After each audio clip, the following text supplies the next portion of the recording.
Welcome to the Find Your Voice, Change Your Life podcast with psychologist Dr. Doreen Downing.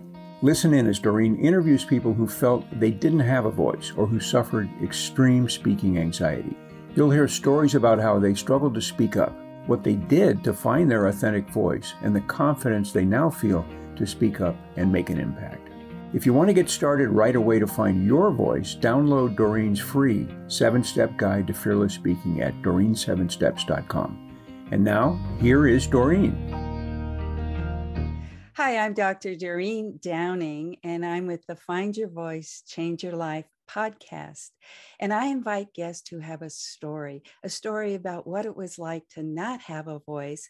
And somehow they woke up, they had a journey, and they did find their voice. And some of them, like my guest today, help others. In fact, have made a passion, have made a life's work out of helping others find their voice.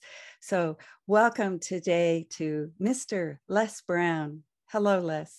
How you doing? I'm so glad to be with you, Dr. Downing. You have such a beautiful smile. Oh, thank you. Takes one to know one. Okay. Okay. Yes. So I would like to start. I know I've heard you and you have. But I want to ask you a question before you ask me to tell All my right. story. What do you mean by finding your voice? How do you define that? What does that look like for you?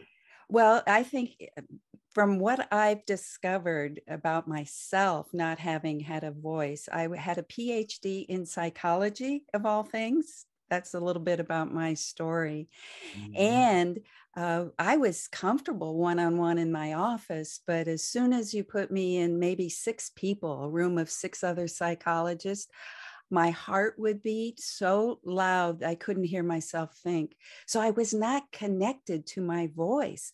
I couldn't even speak up and share, let's say, some information about my case. So voice was locked inside of me because of my fear. And a lot of times I think that is part of what people tell me, is that there's some kind of hesitation, some kind of fear about being able to express themselves. Well, I can really identify with that because I remember a long period in my life that I did not speak up when I was around people who had a college degree, because I don't have a college degree, and people who work for major corporations. I never worked for major corporations, and that was a goal and dream that I had, to speak for major corporations around the world and various types of organizations. And my fear of speaking in front of people who had more education than I have was that I would look stupid or dumb, or who wants to listen to me, somebody who was born in an abandoned building on a floor and adopted and labeled educable mentally retarded in the 5th grade and put back from the 5th grade to the 4th grade and failed again when I was in the 8th grade. I just felt that no one would be interested in anything that I said, because when I was in school, they called me DT, the dumb twin. I have a twin brother. And then I had a defining moment. I went into a class. I was a junior in high school, and the instructor was someone with your kind of personality. His name was Leroy Washington. Mr. Brown? I said, yes, sir. Go to the board and the front of the room and work this problem out for us. And I said, sir, I can't do that. And he said, why not? I said, I'm not one of your students. I'm just here to see MacArthur Stevens. He said, do it anyhow. I said, I can't do it, sir. He said, why not? I said, oh. And the other kids started laughing, saying, he's Leslie. He's got a twin brother, Wesley. Wesley's smart. He's DT. And he asked, what's DT? He's the dumb twin. And I said, I am, sir. And he came behind his desk and he looked at me. He said, don't you ever say that again. Someone's opinion of you does not have to become your reality. Do you hear me? And I said, yes, sir. Now, my mother said, sticks and stones can break your bones, but words can never hurt you. That's not true. Words can hurt you very deeply.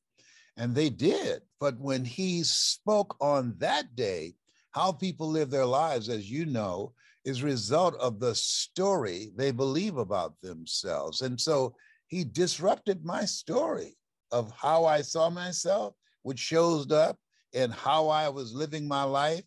And and gave me a vision of myself beyond my mental conditioning and the limited thoughts that I had about myself, and inspired me to start writing a new chapter in how I lived my life and showed up in life. Oh, thank you. I love that story, especially around what you're saying about the story we tell ourselves. And for a good time, a period where we are most formative early in life, where the people in our lives mirror back to us who we are.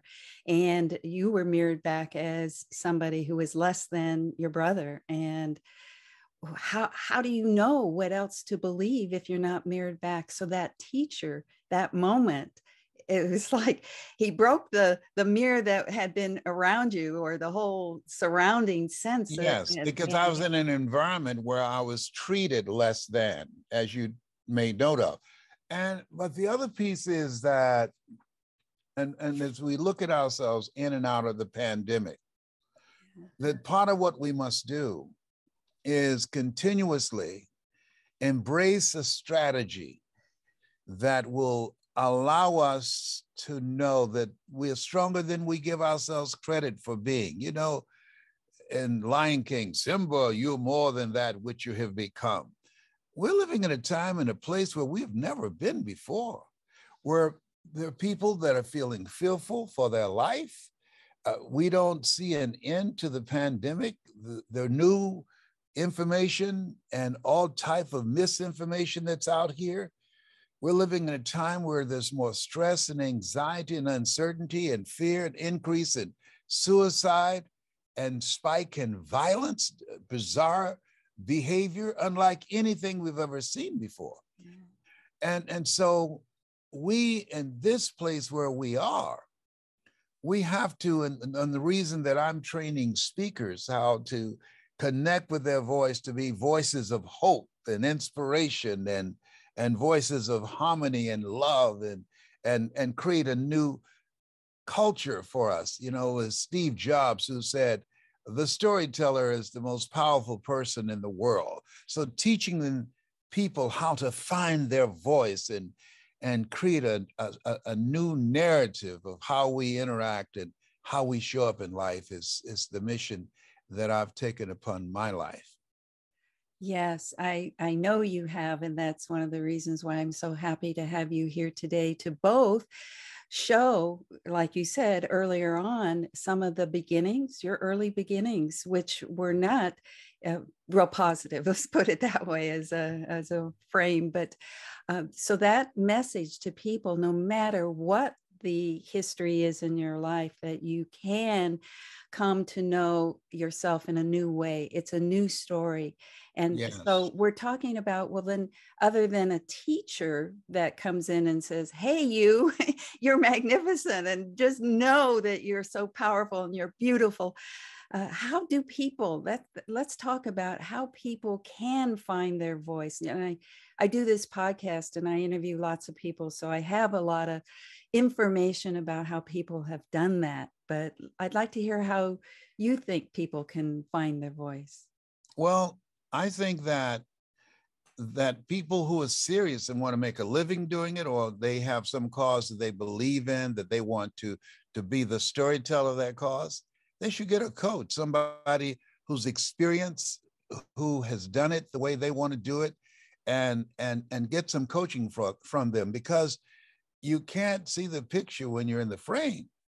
And the other thing is that it's very important that you work on yourself, have a self-development ritual of listening to motivational messages on a regular basis, reading 30 to 40 pages of something positive every day. I do this now. I'm 77 years old. I've been doing this for 52 years.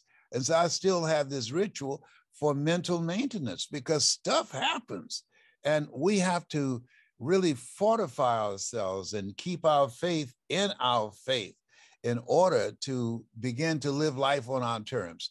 And the other thing is that by working on yourself, strengthening your belief in yourself and something that represent your values and some impact you want to make with your life, and having something beyond your comfort zone, because in order to do something you've never done, you've got to become someone you've never been.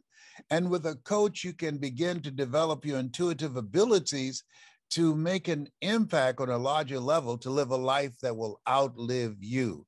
And so I ventured into this area. I got a coach because I saw Dr. Norman Vincent Peale and Dr. Martin Luther King Jr. and Albert Schweitzer was a guy that I read, and various other people that I read and loved their work. And I wanted to talk about those things that interest me. And so Viktor Frankl, Man's Search for Meaning, all of these various books that I was reading, that I just developed a fascination with wanting to inspire people, because my mother, my adopted mother, she worked for wealthy families on Miami Beach, and one of the families, Mr. Sidursky, he used to listen to motivational messages on a regular basis. And I had to clean his office. And I remember listening to Earl Nightingale, who did a speech called The Strangest Secret in the World. He said, you don't get in life what you want, you get in life what you are. Earl Nightingale was a very brilliant man. And then Zig Ziglar, who wrote a book called See You at the Top. He said, if you give enough people what they want, they will give you what you want. Jim Rohn, when the end comes for you, let it find you conquering a new mountain, not sliding down an old one. And so that began to give me a larger vision of myself. And I said, I want to do that. I love people. I love to inspire people and make people laugh and feel good. I said, I want to do that. And so I decided that I was going to do this, what I'm now doing. But I didn't do it for 14 years because I was suffering from possibility blindness. I just didn't believe somebody would pay me to speak. There's that wonderful laughter. And I have one quote too. It's from John Kabat-Zinn: wherever you go, there you are. Yes. And Nancy Wilson, she recorded a song to that effect. Absolutely. And so, but let's take, for instance, your name, Doreen. Ladies and gentlemen, my name is Doreen. I want to talk to you about finding your voice. And what I'd like for you to do is write this down. Dream big. People who find their voice, they realize that in order to do something you've never done, you got to become someone you've never been. Dream big. Most people fail in life not because they aim too high and miss. Most people fail in life because they aim too low and hit. Dream big. The next thing is, ladies and gentlemen, write this down: ownership. Decide to own your life. Most people are living somebody else's dream. Most people allowing their circumstances and their environment or things that they've experienced to determine how they show up. They're leading with their wounds and negative experiences that they have gone through. But when you have this ownership mindset, there's a spirit of optimism in you that you know that things may happen around you and things may happen to you, but the only thing that really count are the things that happen in you. So you take ownership of your life and of your circumstances, and you begin to realize that the future belongs to those who create it. And the next thing is relationships. Surround yourself with people that have knowledge and abilities and skills that you don't have. If you run around with 9 broke people, I guarantee you, you'll become number 10. So you want to surround yourself with OQP, only quality people. And when you do that, Sidney Poitier, who just passed recently, he said, when you go for a walk with someone, and this is in his book called The Measure of a Man, he said, something happens without being spoken. He said, either you adjust to their pace or they adjust to your pace. Whose pace have you adjusted to? Mm-hmm. My name is Doreen. I just gave you a little sprinkle. That's my story, and I'm sticking to it. That's another one of your sayings. Now you're laughing. Well, dream, ownership, and relationship is what you just said. So I just want to make sure everybody gets that written down. And I would say something that I said to you the other day about what you're saying today is that you've got to be somebody you haven't been yet. And what I believe is deep inside is that somebody you haven't been yet. It's like you being who you were when you were born, who you were when you were in that, that dilapidated place that you grew up in. On an abandoned building on a floor. Yes, but here's something else. As you're aware, how we form our thoughts about ourselves is through observation, the conversations that we hear, the environment that we're in, the people that are around us. We're like sponges between 0 and 7. Yes. And there's a voice. I remember reading the book called Learned Optimism by Martin Seligman. He said there's a voice that formulates in our heart between 0 and 7. Yeah. It's either yes or it's no. And that vision, those choices, that environment dictates for the most part how we go forward in life.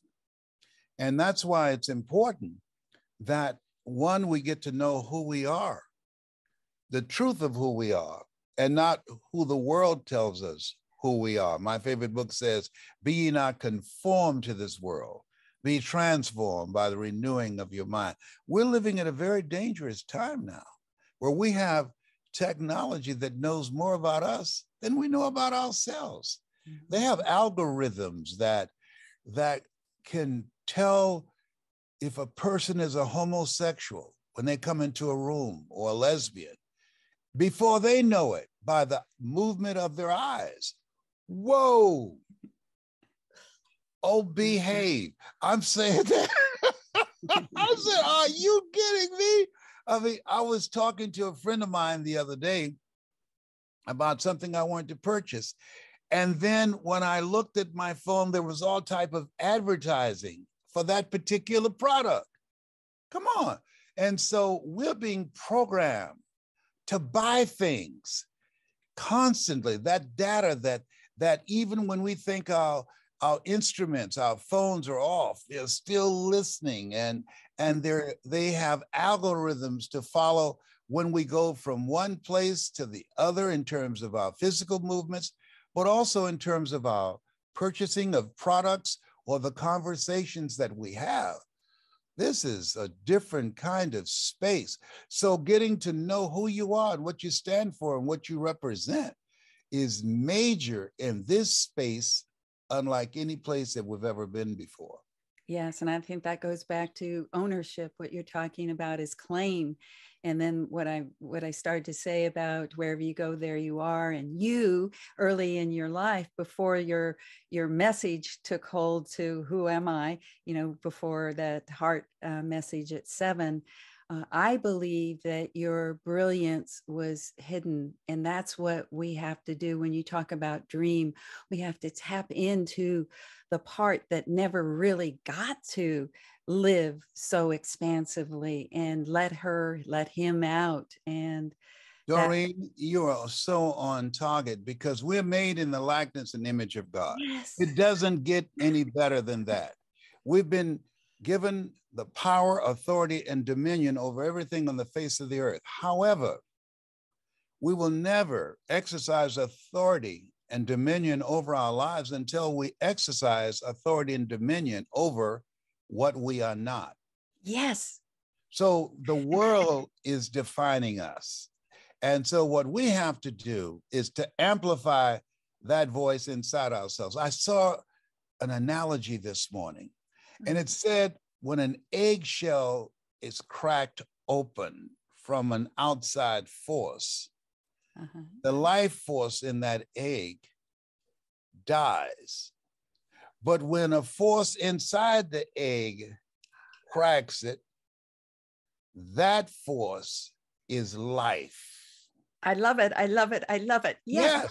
And so what we do and what your program is doing is helping people to find their voice, to have a breakthrough on living their lives differently. It brings alive something in them that's been lying dormant. Dr. Miles Monroe used to say, rob the cemetery of your gifts, of your dreams, of your talents, of your abilities, that most people die an unlived life. And so this program that you are sharing with people on a regular basis is designed to create a new kind of culture. Steve Jobs said the storyteller is the most powerful person in the world. When people find their voice, they can become a force for good, just as people who are right now reigning, who are forces for darkness.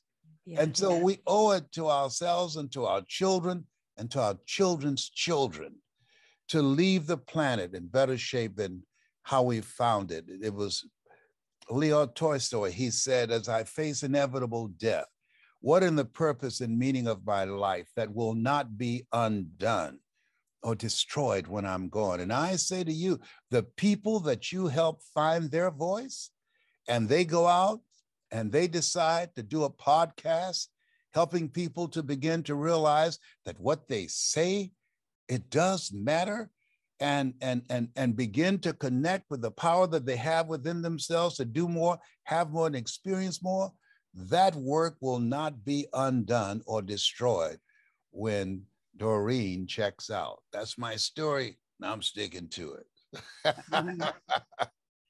Yeah.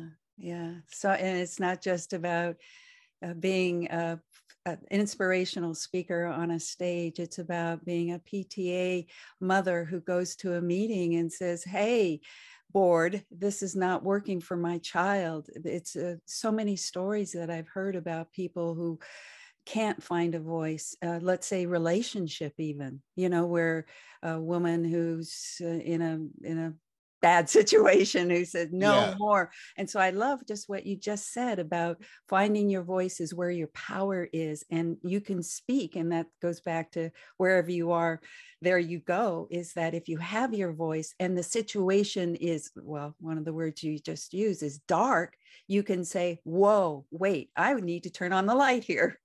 Yes, you realize that you are the light. And that death and life is in the tongue. So we have to be mindful of what we say and how we say it and how we interact. Because if I say to you, after hearing you say, know something, Les, I think I'm going to do a podcast on finding your voice. And if I say, you can't do that, Doreen.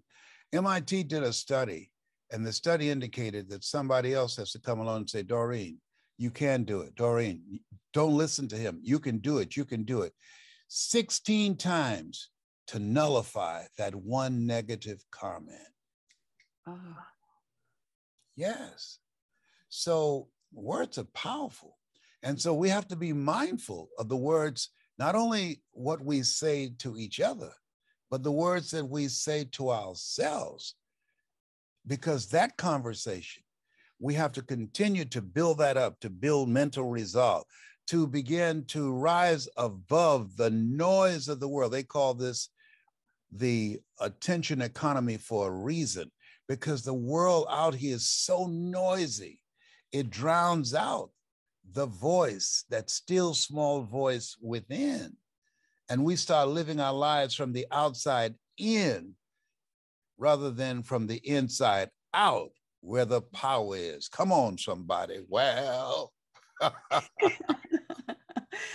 Well, I think you've shared exactly what I hoped today, was that you both had your challenges, you had your wake up, and you've had your journey. And because of all of what you've taken in, being able to own the ownership, have relationships, it feels like you are able to help people now. So how do people find you? I mean, there are a lot of people who are listening who say, hey, this man can really uplift me, and I need him to tell me the kinds of things he heard that day in school and the things that Doreen happens to be saying. So how do they get in touch with you, Les? Well, they can go to coachmelesbrown.com.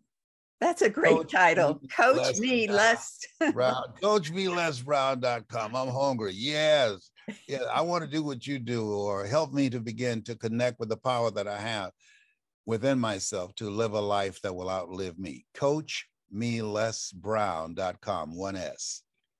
Great. Well, we're near the end, but I want to give you an opportunity just to say anything that feels like it's coming through you right now to listeners to end our time together. We're living in a time where we have the opportunity to turn our adversities to our advantage. This place where we are, it's a crisis. And as we are aware, crises in the Chinese language, it means danger, but it also means opportunity. And so we have the opportunity now to be a source of inspiration and help build communities of collaborative, achievement-driven, supportive relationships as we move forward into the future to create a world that we could all be proud of, to leave a legacy. That's my story, and I'm sticking to it. Thank you, Mr. Les Brown. Thank you. I appreciate you and who you are and how you've decided to live a committed life, to be a force for good. Force for good. Oh, yeah. Thank you for being with us today for this episode of Find Your Voice, Change Your Life. Each person during interviews shares what has helped them find their voice. You can learn from these guests and find your voice so you can be confident to speak up and speak out. And remember to download Doreen's free 7-step guide to fearless speaking at doreen7steps.com. We hope you enjoyed the show and will return next time. Until then, goodbye for now.